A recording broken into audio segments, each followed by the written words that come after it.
تم جس قدر اپنے گھروں کی تعمیرات کرتے ہو، اپنے گھروں کو بناتے ہو، تو خدا کا گھر تمہارے گھروں سے اعلیٰ اور عرفہ ہونا چاہیے۔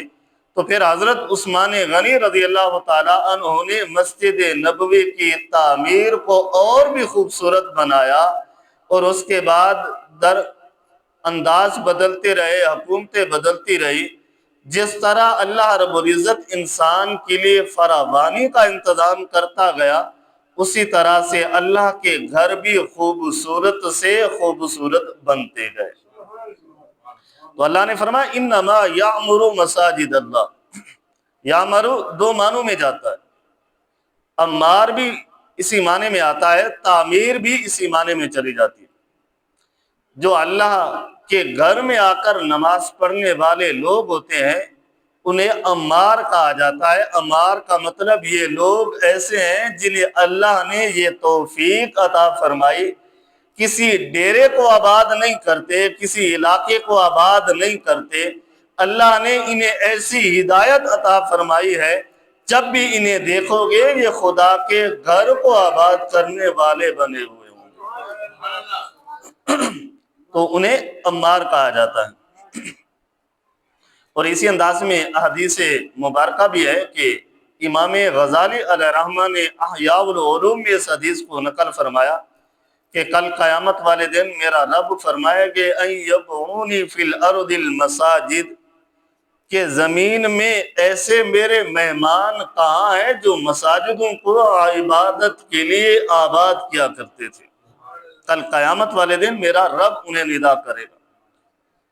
وَإِنَّ زَوَّارِي فِيهَا أُمَّارُهَا، یہاں پر قرآن میں ہے انما یأمر، میرا محبوب فرماتا ہے کہ وَإِنَّ زَوَّارِي فِيهَا أُمَّارُهَا، یأمر سے عمار بنا، تو یعنی وہ لوگ، اللہ فرمائے گا کہ وہ لوگ کہاں ہیں جو میرے گھر میں آ کر میری زیارت کرنے کے مشتاق ہوا کرتے تھے۔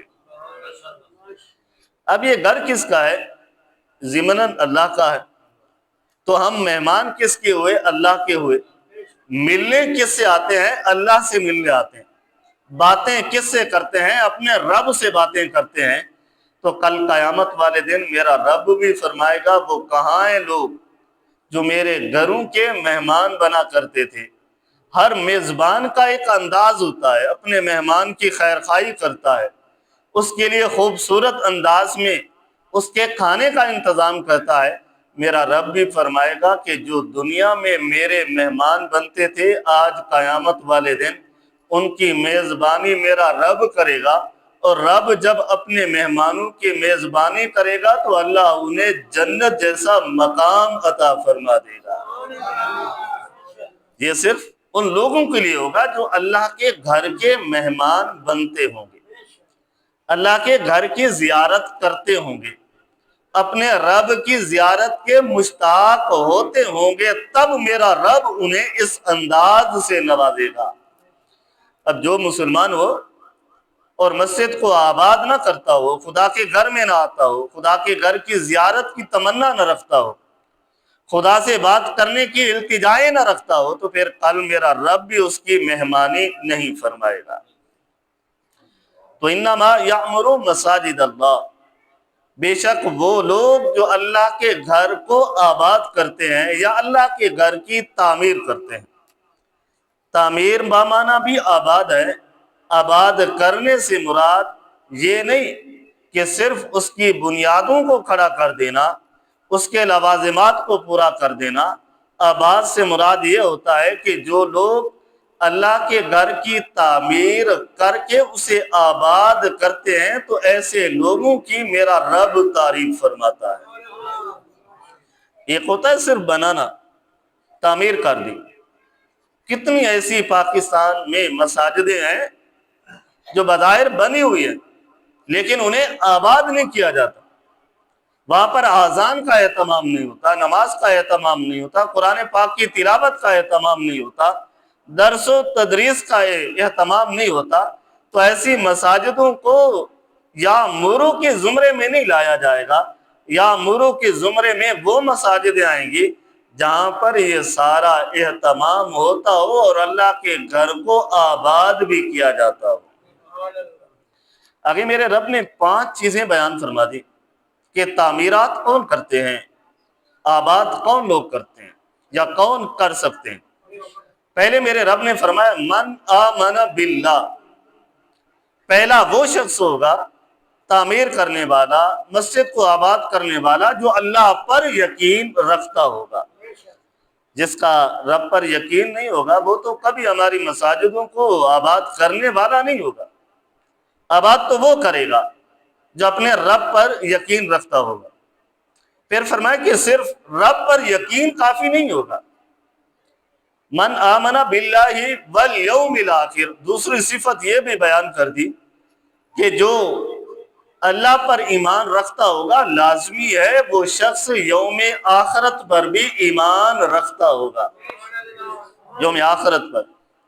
اب جس کو یہ علم ہی نہ ہو، جس کو یہ اس کے بارے میں علم ہی نہ ہو کہ میں نے مرنا بھی ہے کہ نہیں اور مجھے مرنے کے بعد کچھ ہوگا بھی نہیں، اور جس کو حساب و کتاب کے بارے میں علم نہیں ہوگا وہ کبھی بھی اپنے رب پر پختہ یقین بھی نہیں رکھے گا۔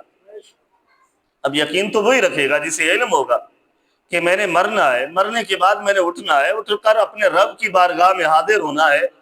جو میں مسجد کو آباد کرتا تھا لازمی ہے میرا رب اس کا جزا بھی دے گا، اس کا اجر بھی مجھے عطا فرمائے گا۔ اجر کوئی عام نہیں ہوگا، میرا رب ایسے بندے کو جنت میں اعلیٰ مقام عطا فرمائے گا۔ اب 2 صفتیں، من آمن باللہ 1، والیوم الاخر 2۔ اب کوئی ایسا شخص ہو جو اللہ پر ایمان نہ رکھتا ہو لیکن بڑی بڑی مساجدیں بنا دیتا ہو، ایسے شخص کو کبھی اللہ اجر عظیم عطا نہیں فرمائیں گے، کیونکہ مسجد کے بدلے میں اللہ جنت میں گھر بنائے گا۔ تو جو کافر ہے، جو ایمان والا نہیں ہے، جو مسلمان نہیں ہے، جس کا یہ ایمان نہیں ہے، جو رب پر یقین نہیں رکھتا، وہ مسجد کو آباد کرے، مسجد کو تعمیر کرے، کبھی بھی میرا رب اسے اس طرح سے اجر عظیم عطا نہیں فرمائے گا جس طرح اللہ اپنے ماننے والوں کو عطا فرمائے گا۔ ہاں، کافر کو اتنا ہوگا کہ جب تک وہ زندہ رہے گا اللہ اس کا بدلہ اسے دنیا میں ضرور عطا فرما دے گا، آخرت میں اس کے لیے کوئی حصہ نہیں ہوگا کسی بھی کافر کے لیے۔ کوئی بھی ایسا کافر ہو جو بڑے بڑے رفاع عامہ کے کام کر گیا ہو اور مرتے ہوئے کلمہ اسے پڑھنا نصیب نہ ہوا ہو تو ایسا شخص کبھی بھی ہدایت یافتہ نہیں ہوتا اور نہ ہی اسے اللہ کبھی اجر عظیم عطا فرماتا ہے۔ ہاں، اتنا چند کتابوں میں موجود ہے کہ جو بندہ اس طرح سے رفاع عامہ کے کام کرتا ہو، کوئی کافر ہو، مساجدیں بناتا ہو یا ہسپتال بناتا ہو، اللہ رب العزت ضرور اسے آخری وقت میں ہدایت کا راستہ ضرور دکھا دیتا ہے، یا دنیا میں چلتے ہوئے اسے سیدھے راستے کی طرف ہدایت ضرور عطا فرما دیتا ہے۔ وہ الگ بات ہے آگے وہ ہدایت قبول کرے یا نہ کرے، لیکن اس کے بدولت اللہ اسے ہدایت کا راستہ دکھاتا ہے۔ اگر کوئی ماننے والا ہو تو کافر کلمہ پڑھ لیتا ہے، اگر ہدایت کو نہ ماننے والا ہو تو کبھی بھی اسے کلمہ پڑھنا بھی نصیب نہیں ہوا کرتا۔ اور میرے رب نے تیسرا حکم فرمایا واقام الصلاۃ، مسجد کو آباد وہ لوگ کریں گے جو نماز پڑھنے والے ہوں گے۔ اب یہاں پر 2 باتیں کافی